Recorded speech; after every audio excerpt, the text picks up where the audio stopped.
Hi hello welcome to Shravana health tips. ఈ రోజు మనం న్యూరాలజీ డాక్టర్ రాజేష్ పతి సార్తో ఉన్నాము. నమస్తే సార్. నమస్కారం.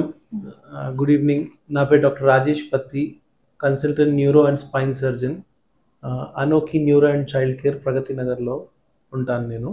సర్వైకల్ స్పాండిలైటిస్ అంటే ఏంటి సార్? దానికి గల కారణాలు ఏంటి? సర్వైకల్ స్పాండిలైసిస్ అంటే it is a broad term. Okay, ఈ బ్రాడ్ టర్మ్లో చాలా కేటగిరీస్ ఉంటాయి అన్నమాట. సో బేసికలీ ఇందులో ఏమవుతుంది అనేది చెప్తాను. మనకి నెక్ బోన్స్ మధ్యలో ఏదైతే ఆ డిస్క్ అని ఉంటుంది, షాక్ అబ్జర్బర్ లాంటిది, అది అరిగిపోతుంది. అది సింగిల్ లెవెల్లో అరిగిపోయి బయటికి వచ్చింది అనుకోండి, దాన్ని సర్వైకల్ డిస్క్ ప్రాబ్లం అంటారు. ఎట్లయితే నడుములో డిస్క్ ప్రాబ్లం ఉంటుందో మెడలో కూడా డిస్క్ ప్రాబ్లం ఉంటుంది. అది ఫస్ట్. నెక్స్ట్, ఈ డిస్క్ ప్రాబ్లం అనేది ఒక చోట లేదు, 2 or 3 ప్లేసెస్లో ఉంది, ఆర్ 3 or 4 ప్లేసెస్లో ఉందంటే జనరల్గా దాన్ని సర్వైకల్ స్పాండిలైసిస్ అని లేబుల్ చేస్తారు. అంటే more than 2 or 3 levels.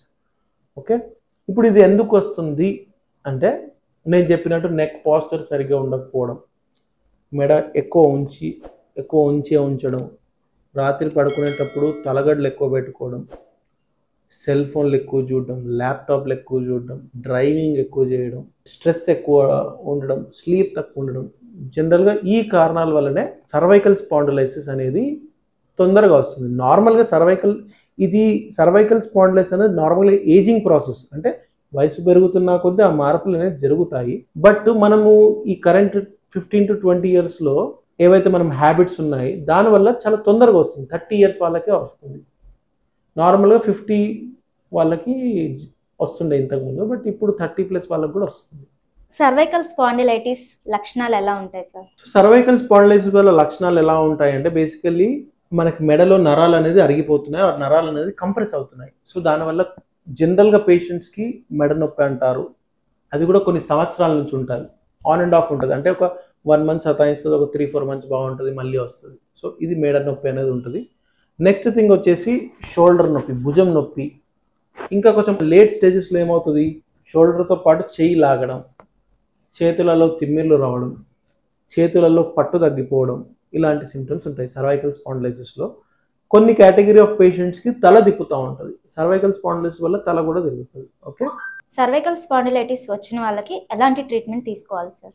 Cervical spondylosis వచ్చిన వాళ్ళకి ఎలాంటి ట్రీట్మెంట్ అంటే, బేసికలీ సర్వైకల్ స్పాండిలైసిస్ అనేది మన మోకాల్లో గుజ్జు తగ్గిపోతుంది అంటారు చూడండి, సేమ్ అలాంటి ప్రాబ్లం. అంటే ఇది వయసు రీత్యా ఉండే ప్రాబ్లం. అంటే వయసు పెరుగుతున్న కొద్దీ ఈ ప్రాబ్లం అనేది పెరుగుతూ ఉంటుంది.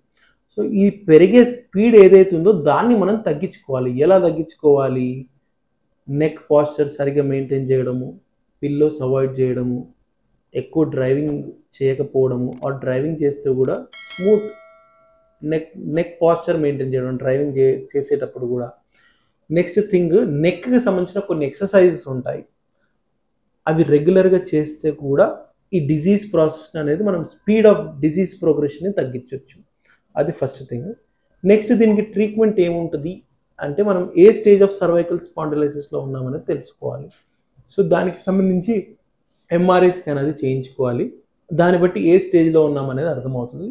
దాన్ని బట్టి మెడిసిన్స్తో మేనేజ్ చేయవచ్చా, ఎక్సర్సైజెస్ ఆర్ ఫిజియోథెరపీతో మేనేజ్ చేయవచ్చా, లేదంటే సర్జరీ పడుతుందా అనేది కూడా డిపెండ్స్, వేరీ అవుతూ ఉంటుంది. ఓకే, మీకు నరాలకు సంబంధించి ఎలాంటి ప్రాబ్లమ్స్ ఉన్నా అనోఖి క్లినిక్ ప్రగతి నగర్లో ఉంటుందండి.